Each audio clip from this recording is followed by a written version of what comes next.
자, 시청자 여러분들 충격적인 소식입니다. 과거의 문정부 시절이었던 2019년 당시 우리 군이 북방 한계선인 NLL을 넘어 들어왔던 북한의 선박을 납포했다라는 이유로 당시 청와대가 합참의장을 불러다가 4시간 동안 조사를 벌인 사실이 밝혀져서 논란이 되고 있습니다. 자, 다시 한번 요약을 해드릴게요.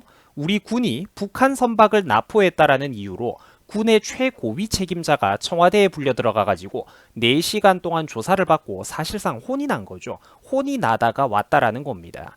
자, 굉장히 충격적인 뉴스죠. 굉장히 충격적인 뉴스입니다. 자, 이 사건은 문정부 시절이었던 2019년 7월 당시로 거슬러 올라가는데요. 설명해 드리자면 다음과 같습니다. 당시 우리나라 동해에 북방 한계선인 NLL을 넘어 들어온 북한 선박이 있어가지고 우리 군은 당연히 이거를 납포해가지고 조사를 벌였는데 바로 그 북한 선박을 붙잡아 이렇게 납포를 했다라는 이유로 우리나라 군대 최고위 책임자인 합참의장이 불려가가지고 청와대에서 조사를 받았다라는 겁니다.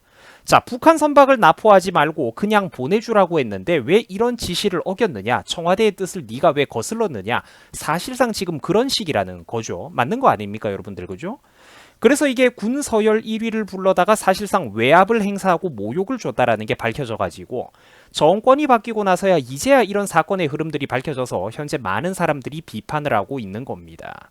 자, 우리나라 군대 최고위 인사들 중에서는 육군참모총장, 공군참모총장, 해군참모총장 등이 있습니다. 자, 육군은 특히 규모가 더 커가지고 육군참모총장 밑에도 별 4개를 달고 있는 장군들이 몇 명 더 있기는 해요. 뭐 야전군 사령관이라든지 그런 이름으로 불리는 사람들인데, 자, 아무튼 이 육해공군, 육군, 해군, 공군의 3군이 통합되고 좀 어떤 일원화된 의견을 통일할 필요가 있겠죠. 그런 운영을 위해 가지고 우리나라도 미국처럼 이제 합동참모본부라는 거를 근래에 들어와 가지고 두고 있습니다. 이제 이 합동참모본부라는 게 있는데 물론 이제 이런 레벨의 장군들은 뭐 서로 꼭 이렇게 윗사람 아랫사람이라기보다는 상호 존중을 하기는 하겠죠. 그래서 보통 이런 3군의 참모총장을 거쳤던 사람들이 마지막으로 가는 자리가 보통 합참의장입니다. 육군 참모총장이나 이런 자리를 거쳤던 사람들이 보통 합참의장으로 가요. 이게 뭐 규칙은 아니지만 보통 관례상 그렇게 보셔도 문제가 없습니다.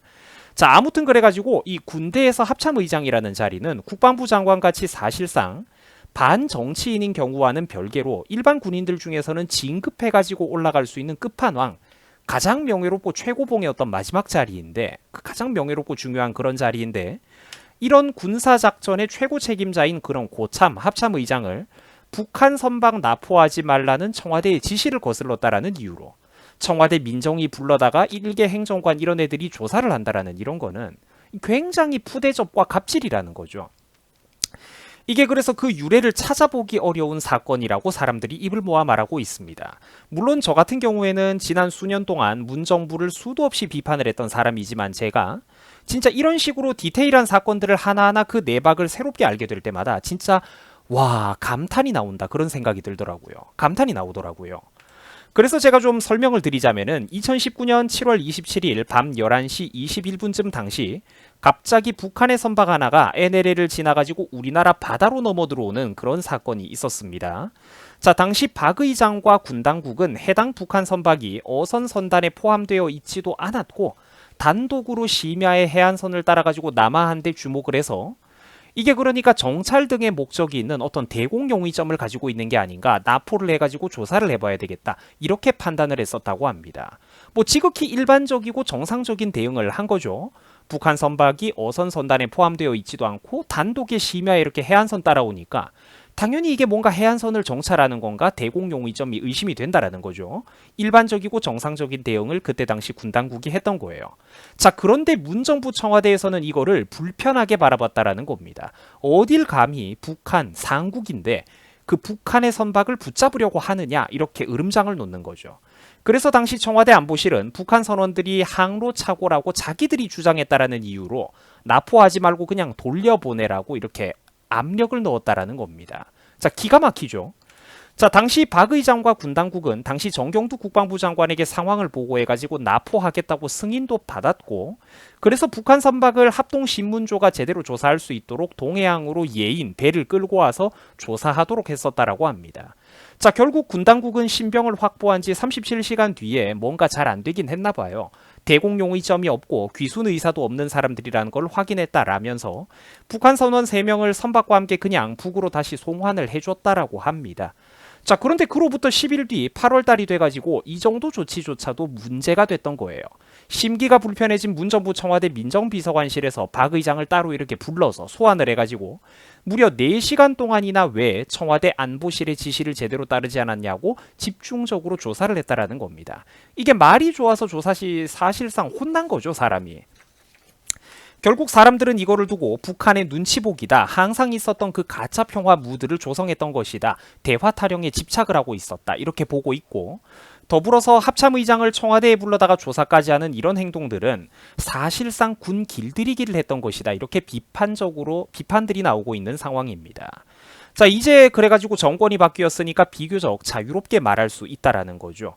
군 관계자들은 비위 감찰 업무를 전담하는 민정비서관실이 군사작전 조치에 대해서 조사를 하는 것은 월권이다, 월권행위다, 그 권한을 넘어서는 행위다, 이렇게 비판적인 반응을 보이고 있고, 군인들이 또 다른 한켠에서는 또 이런 얘기도 있습니다. 행정관의 부름 한마디에 우리나라 군 작전 지휘 계통이 4시간 동안이나 공백 상태에 놓이게 됐다라는 비판인데, 뭐 맞는 말이죠. 타당합니다. 자, 한편 또 이건 제가 보면서 약간 쓴웃음을 지었는데, 분통이 터졌는지 군 관계자 중에 한 분은 또 이런 말을 했더라고요. 청와대 행정관이 오란다고 가는 합참의장도 문제가 있다라는데, 자, 제가 볼 때 이거는 조금 핀트가 엇나간 것 같아요.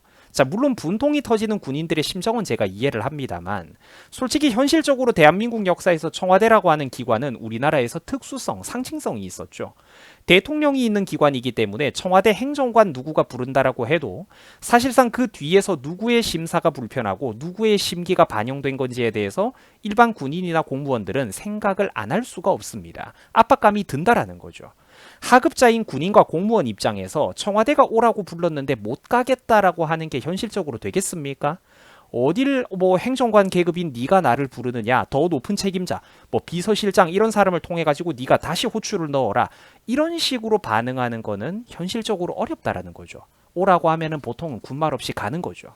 그러면 이제 물론 이 인터뷰를 했던 군 관계자분이 북한 선박을 납포했다라는 이유로 합참의장을 오라가라 불러다니고 이러니까 뭐 그런 현실에 분통이 터지는 그 심정은 저도 당연히 이해를 합니다. 잠깐 제가 사족을 덧붙인 거고요.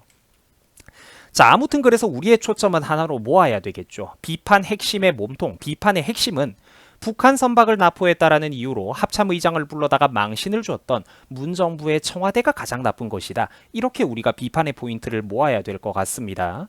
자, 아시겠지만 문정부는 과거 북한군에 의해 목숨을 잃었던 그 서해 공무원 사건과 관련을 해서 그 빚을 2배로 부풀려서 발표하는 등 사실상 이게 월북 분위기로 몰아가려고 굉장히 악의적인 모습들을 보여왔었죠. 심지어는 우리나라로 귀순을 해왔던 그 어민들을 강제로 다시 판문점을 통해 가지고 북으로 되돌려보내는 그런 충격적인 사건들이 있었다라는 겁니다. 이거는 엄연히 존재하는 팩트, 사실의 나열들이거든요. 자, 그래서 우리 국민들이 반드시 중심을 잡아야 된다는 것을 제가 항상 주문하고 싶습니다. NLL을 넘어 들어온 북한 선박을 납포하는 이 군인으로서는 지극히 당연한 어떤 대한민국 군인들이 행동을 했는데, 그 이유로 북한의 심기를 거스를까봐 전전긍긍하고 오히려 우리나라의 장군들을 불러다가 조사를 하고 이 대화라는 명분을 내세워가지고 사실상은 문책하고 경고하고 망신을 주는 이런 행위는 정말로 잘못되고 부당한 행동 아니겠습니까? 그죠? 그러니까 부디 우리 국민들이 반드시 이런 거를 기억을 해가지고 이 정말로 우리나라에 그러니까 선거철이 돌아올 때마다 그래도 어느 쪽이 정말 최악의 선택이구나, 얘네들만큼은 반드시 조심해야 되겠다, 이런 경각심을 대한민국의 국민들이 가져야 할 것입니다. 자, 시청을 해주셔가지고 대단히 감사드립니다. 여러분들 편안한 밤 주무시기 바랍니다. 고맙습니다.